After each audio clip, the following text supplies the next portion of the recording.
Well, now I would like to take a quick moment and invite Representative Louie Gohmert to come forward to speak to us. We are honored. It is a privilege and a pleasure to have him fly all the way up from Texas just to be with us, and he is prepared to talk to the issues in some pretty significant ways.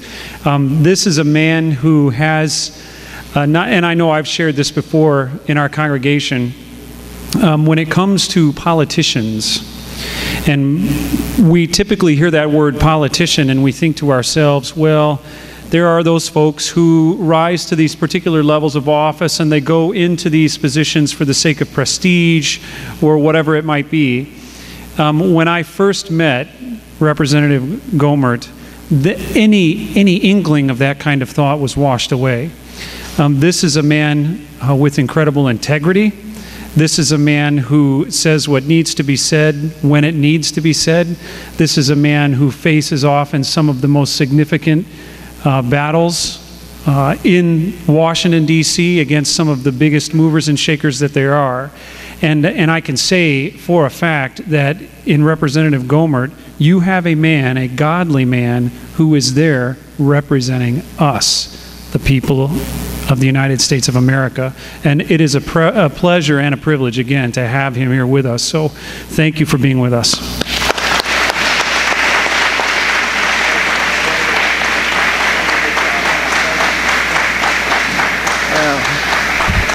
Well, thank you. I was not sure anybody would still be here when it was my turn to speak, but I'm glad you are. I never know. I mean, isn't it amazing how upside down things have gotten? I saw this coming. I mean, I'm talking about some of what is now here. I saw it coming back 9 years ago when we first, we lost the majority. Why wouldn't we? I mean, we hadn't kept our promises. 2006, I was a freshman in Congress with all these great things we promised we would do, and we didn't do them. And as the Democrats appropriately pointed out, you know, these Republicans have run up just this year. Their budget is $160 billion in the red. They said they'd get rid of deficits, but put us in there, we'll take care of that. Well, no, they did. So when they had the White House and both houses, they took us from that $160 billion to a $1.5 trillion deficit in 1 year. It's pretty amazing.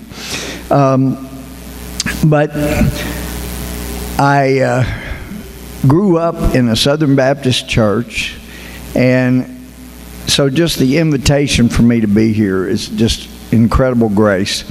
But and I was asked in 1986 to be a deacon of our the biggest Baptist church in north of Houston, east of Dallas. And so when people said after I got to Washington, were you really ready for all the meanness and the backstabbing, the nastiness? I go, yeah, God prepared me. I was deacon of a Baptist church, you know. It was not near as bad as some of those meetings, I can tell you. But I lost a very, very dear friend this year. He was pastor when Kathy and I got to Tyler, Texas, Green Acres Baptist Church. And he told me some jokes, and he told me, I love his stories. And this, he swears it's true, I don't know, but he said he was the most visiting pastor you'll ever run into. And as a deacon, I mean, he would shame you into not going out and doing visiting every week because he was doing more than anybody he asked.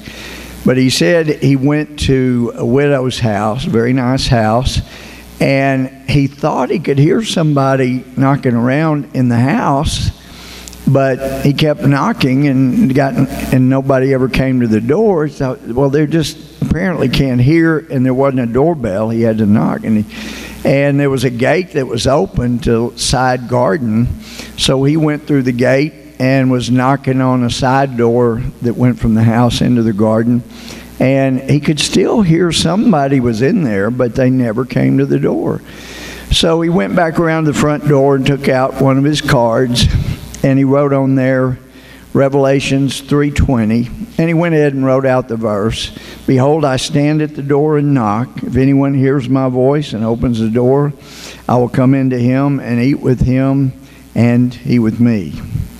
The next Sunday after the sermon, the lady of that house, the widow, came up and handed him a card, and he looked at it, and it said Genesis 3:10, and then other people kept coming, and he had to actually look it up later.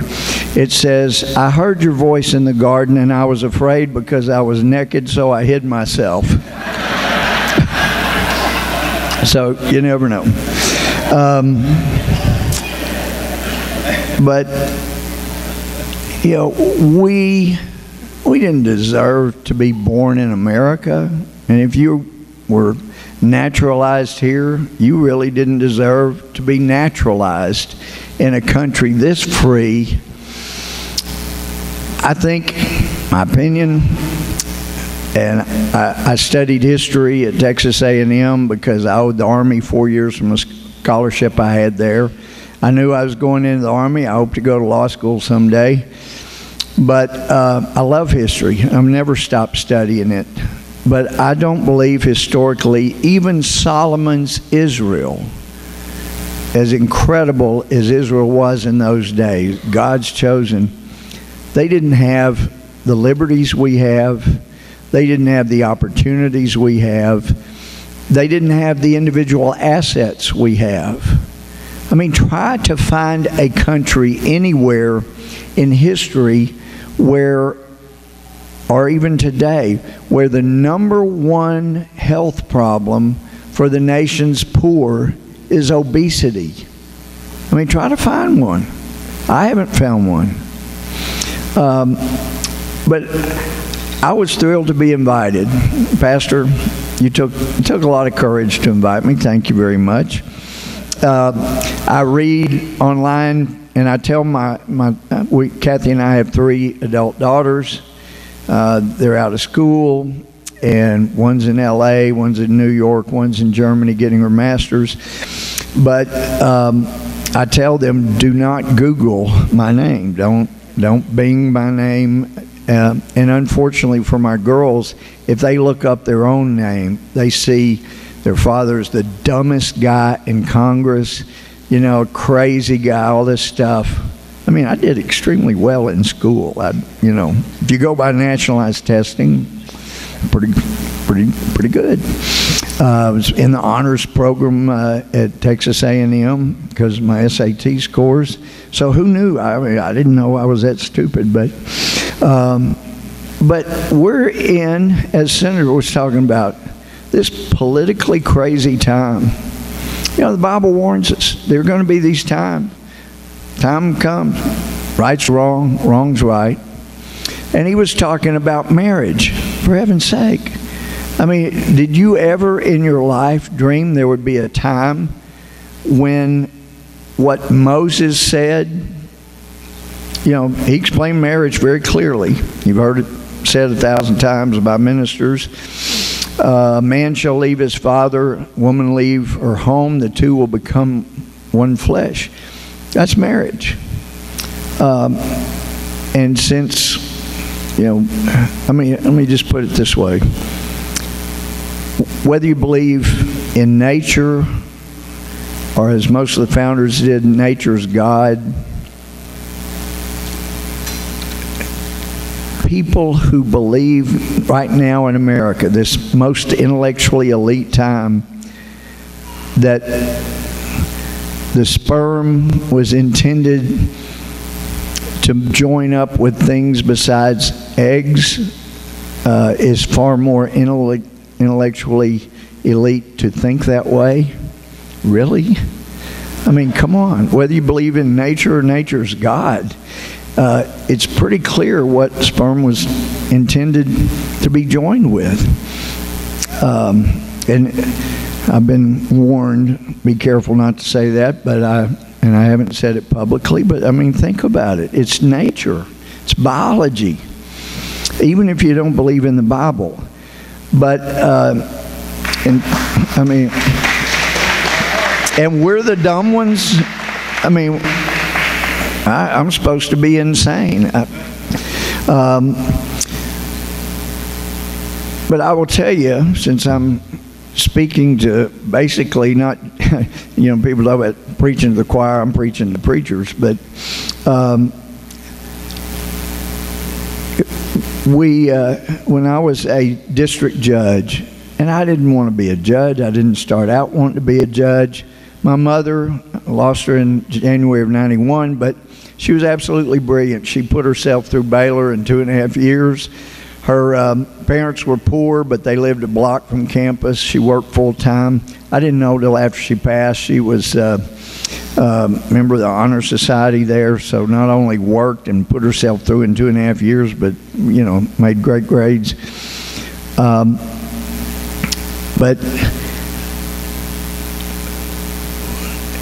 she was one in the 80s, after she got over her disappointment that I didn't become a medical doctor. And she had our local doctor in our small town in East Texas tell me, Louie, you would be a great doctor. Don't throw your life away. I can help you. I'm on the board at Baylor Medical School, and you'd be a great...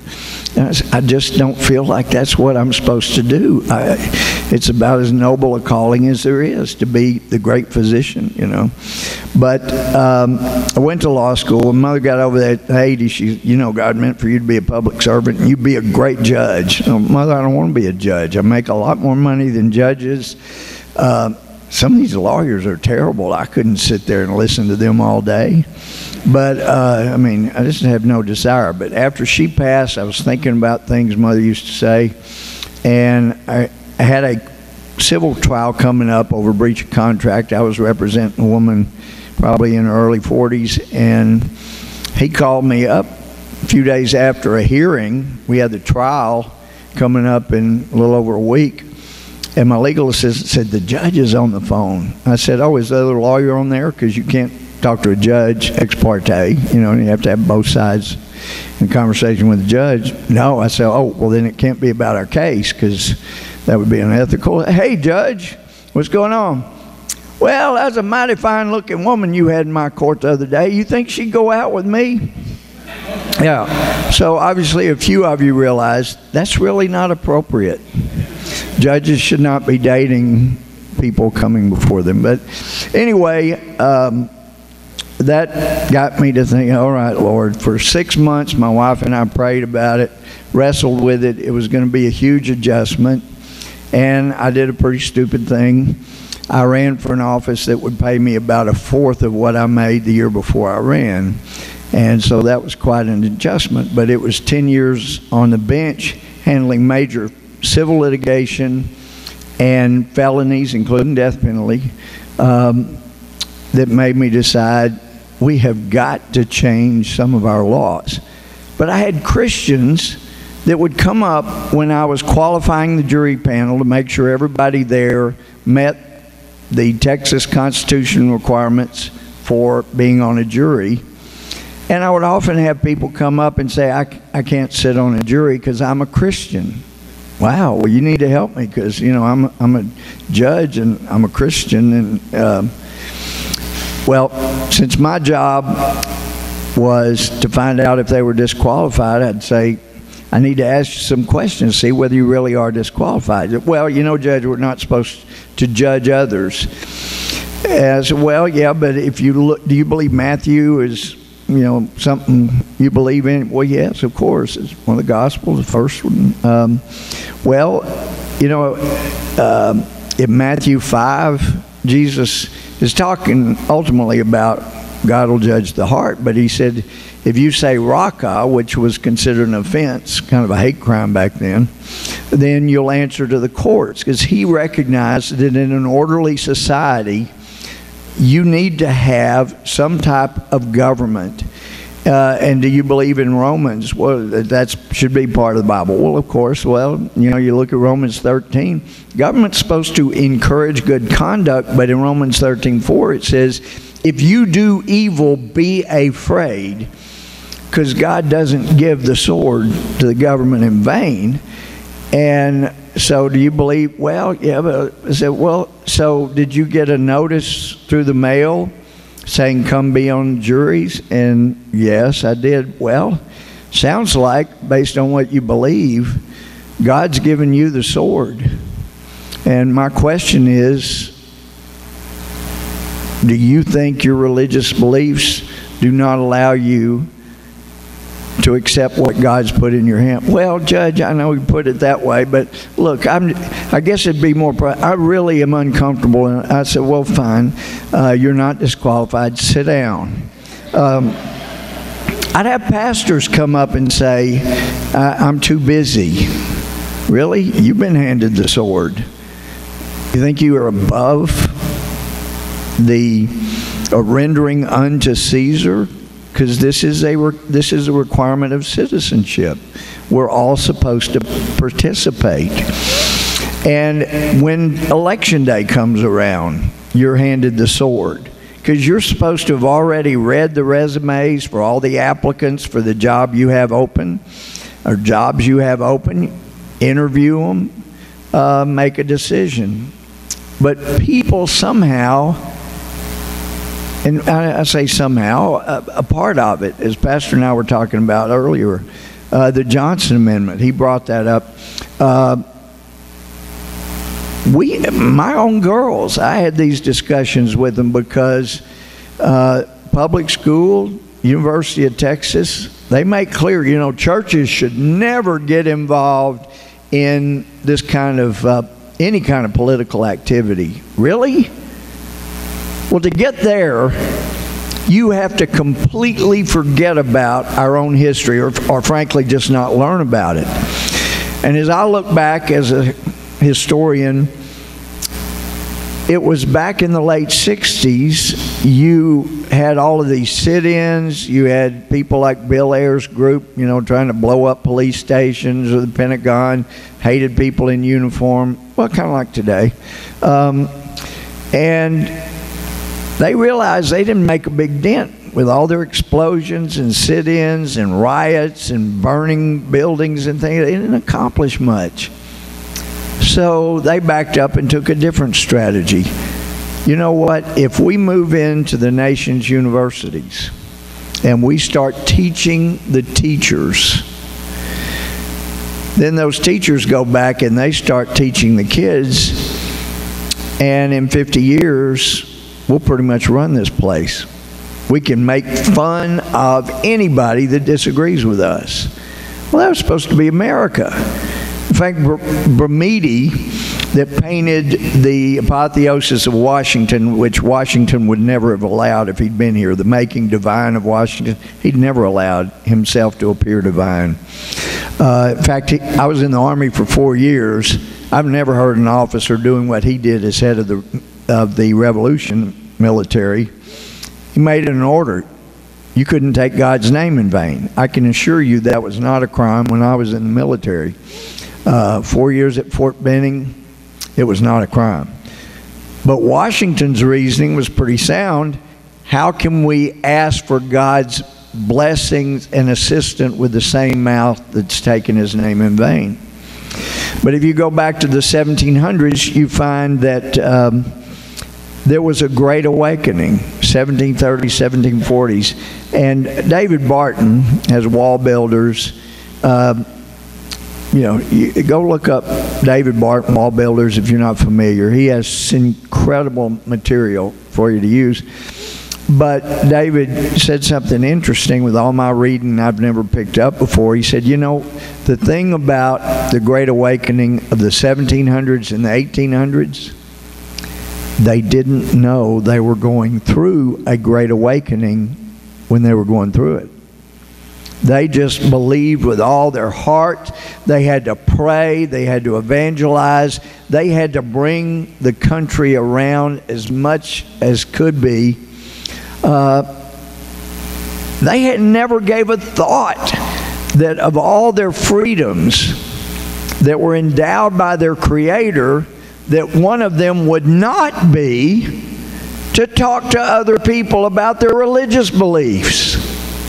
You know, if you don't want to hear about somebody's religious beliefs, you can tell them.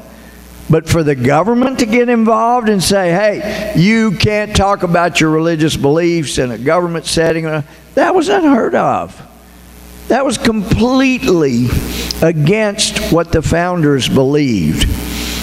And yeah, it's true, Jefferson didn't believe all the miracles in the Bible, but this was confirmed by the, so to say, nonpartisan, but sometimes you can get a little feeling. They lean a different direction from me, but I wanted it verified by them, and it is verified.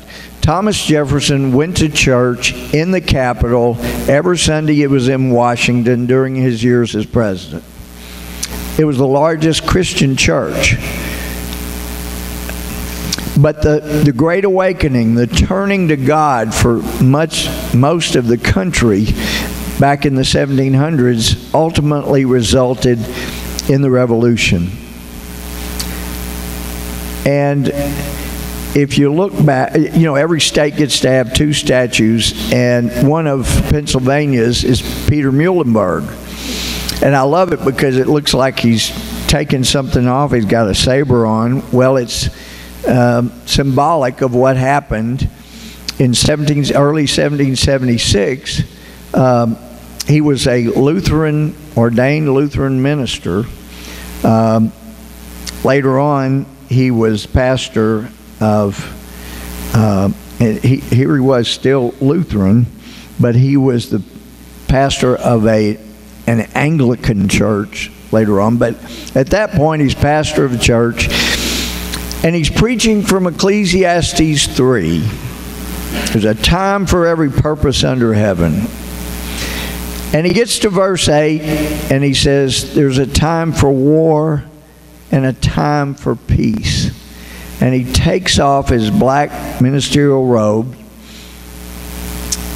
and the people are shocked. He has on a revolutionary military uniform. Washington has already privately made him a full colonel. And he steps down from the pulpit and walks through the congregation. And this is what was written that he had said. But in the language of the Holy Writ, there was a time for all things, a time to preach and time to pray. But there is a time to fight, and that time is now. And he implored the men to join him, and they did. And they became Virginia's 8th Brigade. And he led them, and actually by the end of the war, this pastor, this Lutheran ordained pastor, go figure, and maybe it had something to do with, you know, he wasn't Baptist, so he was okay to drink a little alcohol, and, you know. But regardless, I mean, this was an incredibly brilliant man, very patriotic, loved God more than anything, but he knew there needed to be a country where they were free to choose like God had given them the freedoms to choose, and was willing to fight for that in this country. But by the end of the Revolution, he also was a major general, the same rank as Washington. It's just Washington was a major general, commander of the entire revolutionary military.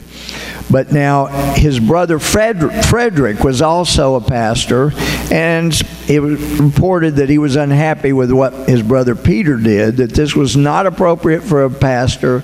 But after his church burned down, he had a different way of thinking.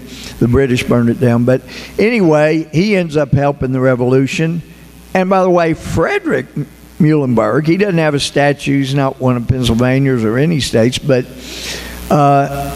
he became the first Speaker of the United States House of Representatives under the Constitution ratified in 1789. But I was going through the State Department, well, since I've been in Congress. My pastor was up there. He he and his wife, my wife was up there that weekend, and he wanted to go through the State Department. And I went, okay. So it's really pretty boring, to tell you the truth. There's not much to see there. But in one of the rooms, they had a glass case, and in there was, it said a copy or duplicate, but you know, even the Declaration of Independence had duplicates. They signed multiple, they called them duplicates. Now we would, in the legal terminology, we'd say multiple originals. But it said duplicate on it, but it looked like it was the real thing. It looked like it was probably one of the original duplicates. And I said to Pastor David Dykes, I said, David, did you know the Treaty of Paris started out this way? Treaty 1783, Treaty of Paris. Yeah, they'd won the revolution. They'd surrendered at Yorktown, but there'd been countries surrender before, and then ultimately decide, no, we're not through with our war. So they're in Paris, 1783. I think John Adams was the lead negotiator.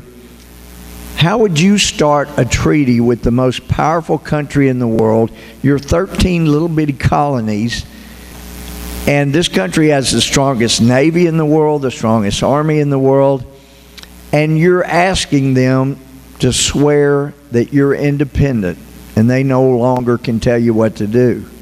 How would you start a treaty like that?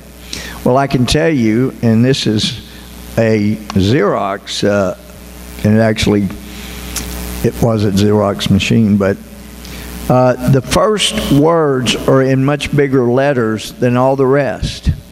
And this is what our founders decided should be the start of really incredibly important document, the one that England swears, okay, you have a right to be independent.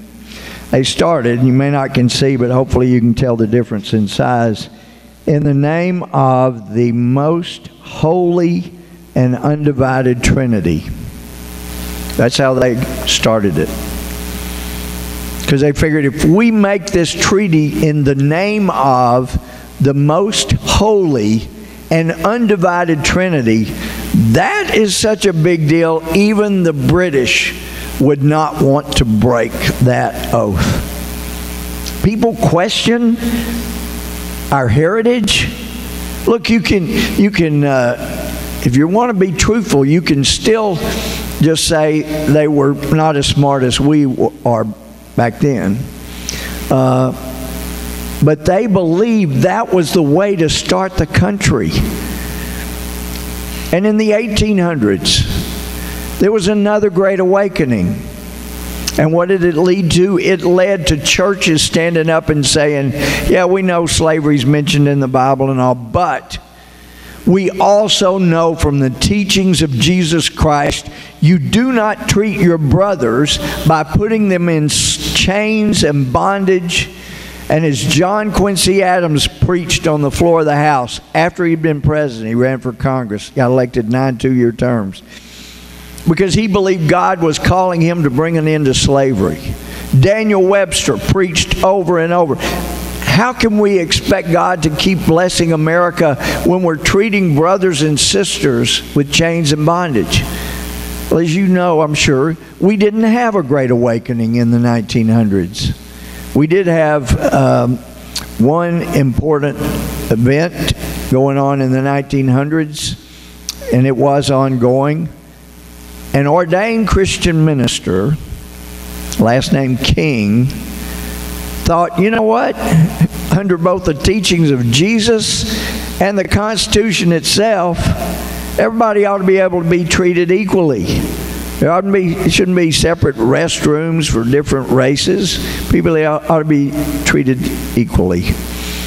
And I hear people say, well, you know, Dr. King did so much for blacks in America. He did a lot for this little white boy. I was a young Christian, and because of what he did, I got to grow up treating everybody like Jesus said to treat them. You know? And to me, that doesn't mean I can't argue with them on the House floor, on TV, or wherever. But that's part of our heritage. It's who we are. And it was Ben Franklin, and I've heard some Christians, they don't know the whole story, and they get this wrong. And in fact, Sean brought up Ben Franklin's speech where he talked about the importance of beginning every day with prayer. And an atheist called in, and I called his back number to his producer, and I said, is this part taped? And that day they'd had some tape, and I said, oh, I was going to give him the rest of the story, because Ben Franklin, it had been 5 weeks, 1787, they were at the end of June. They're trying to come up with a constitution because the Articles of Confederation had fallen apart. And so there was a lot of yelling. It was all the 6'4" Washington could do to keep order. So much yelling. They didn't get anything accomplished.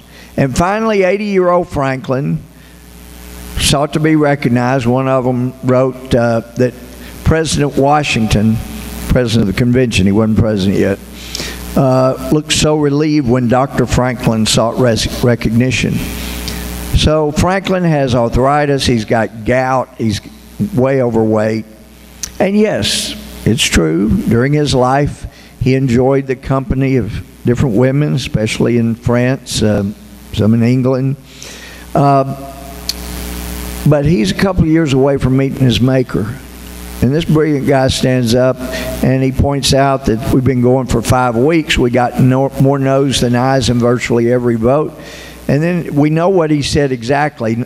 Madison was keeping notes. But he was asked after he finished speaking for a copy of his remarks. He sat down and wrote them out. And everybody went, yeah, that's exactly what he said. But he went on, he said, I've lived, sir, a long time. Well, before that he said, how has it happened, sir, that we have not once thought of humbly applying to the Father of lights to illuminate our understanding?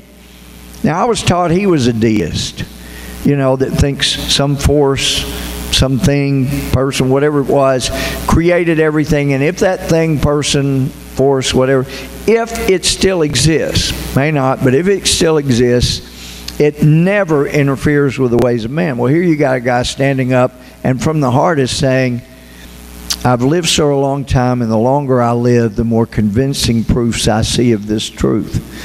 God governs in the affairs of men. And if a sparrow cannot fall to the ground without his notice, is it possible an empire could rise without his aid? We've been assured, sir, in the sacred writing that unless the Lord build the house, they labor in vain that build it. He said, I firmly believe this. I also firmly believe without his concurring aid, we shall succeed in our political building no better than the builders of Babel. We'll be confounded by our local partial interests, and we ourselves shall become a byword down through the ages. And he went on to move that, therefore, we need to begin every day with prayer, like we did during the Continental Congress. Now, I've heard other members of Congress, and I haven't gotten them all corrected privately yet, but who say, and that's from that day forward, they had prayer every day. Well, no, they took a vote on his motion, and it did fail.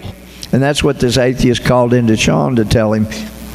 Yeah, it did fail, but if you go back and look at the debate was over the fact that, look, yeah, we all agree on the power of prayer, but back during the Revolution, we had a treasury.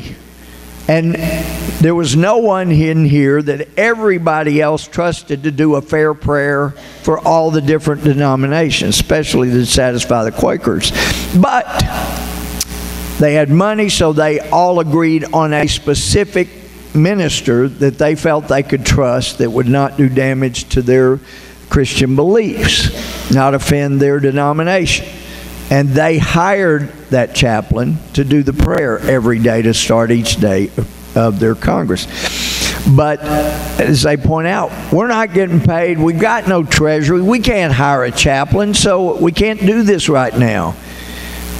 So when that failed, then Randolph from Virginia got recognized. He said, okay, here we're not accomplishing much of anything. So why don't we, since we're the end of June, we're about to celebrate our country's birthday, I move that we recess from here now and we all go to worship God together at the same place on our nation's birthday.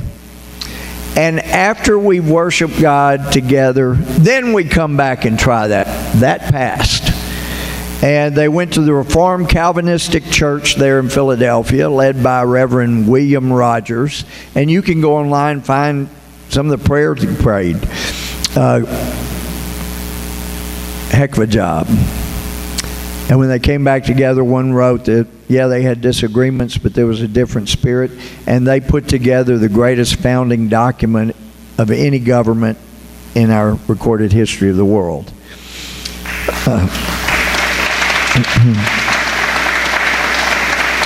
If you've never read The Harbinger, you've got some great material, and I can't wait to read some of the pastor's books there.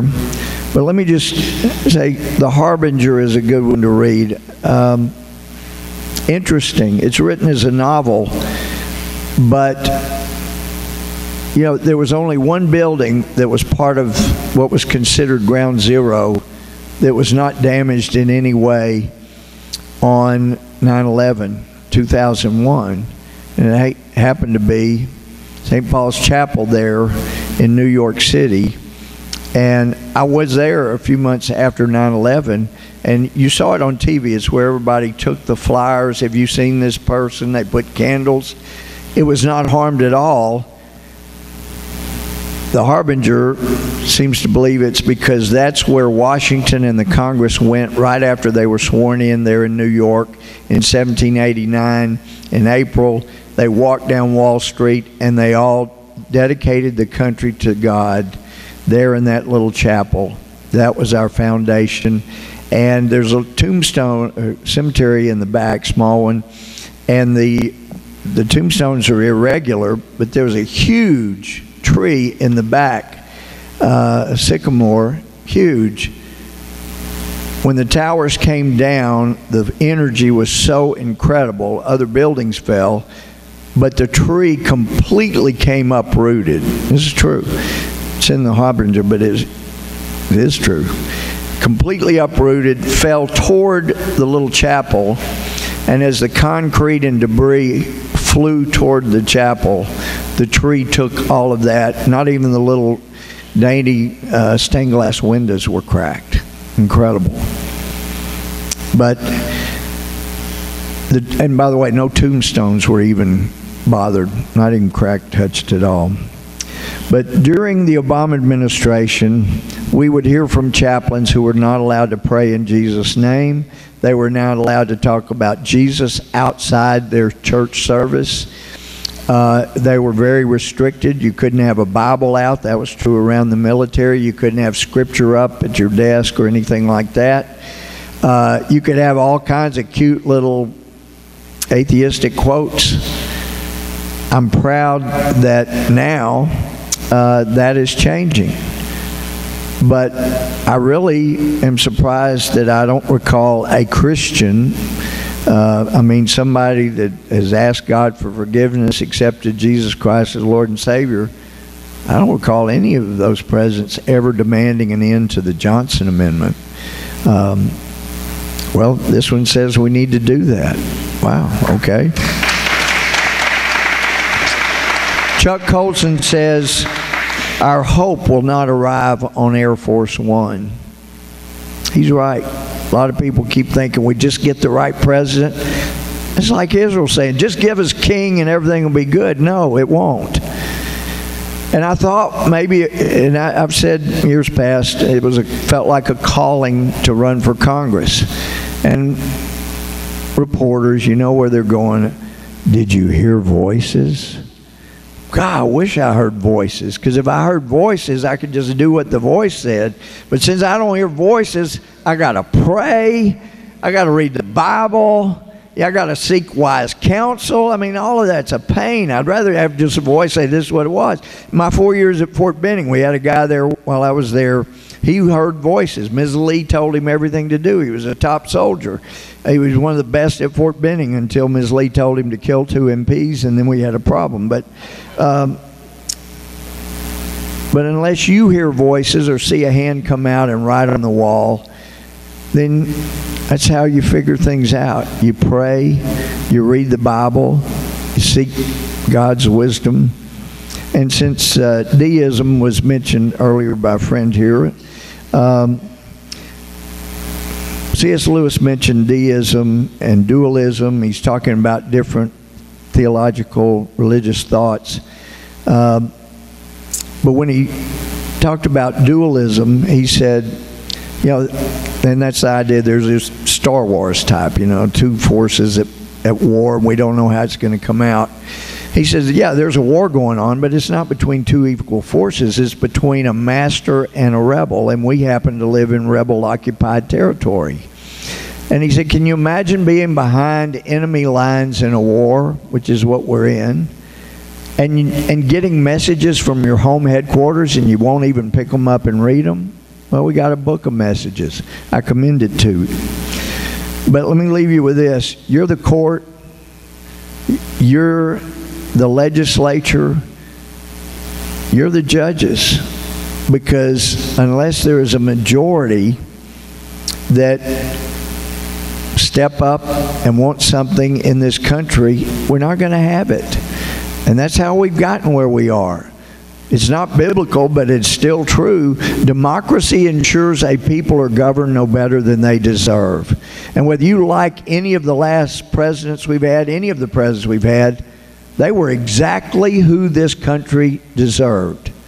And if you want to know if the country has been fundamentally transformed, as President Obama promised, read Dick Axelrod's book. He said, you know, the Rick Warren debate, he said they knew when Obama went into that he would be asked about marriage, and they knew if he said marriage was anything but a man and a woman being married, he would lose and he could not win the presidency. 8 years later, if you say that, as you heard from our senator, your business is under attack. You are under attack. There are people that want to put you in jail. That's a fundamental transformation, and you are the difference of whether that fundamentally transforms back to what God said in His Word. And for every religion to have a shot at living peacefully in this country, it's got to be back again based on the teachings of Jesus Christ. There's no way you can have a free country. Well, we've been losing our freedoms. Let me just, John Carter he was a felony judge like I was. He was a lot longer on the bench. But I was asking, I'm sure, John, you had a lot of people, they'd hear you're a Christian, they bring in a big Bible thinking that was going to get them a lighter sentence, and we compared notes and things. But he said, he had one guy that came up and he said, do you have anything further to say before I pass sentence? And he said, yes. I understand you're a Christian. Is that true? And Judge Carter said, yes, that's true. He said, well, if you're a Christian, you've got to forgive me. And he said, well, it's a serious crime you've committed, very serious, but I do forgive you. But the state of Texas sentences you to 20 years in prison.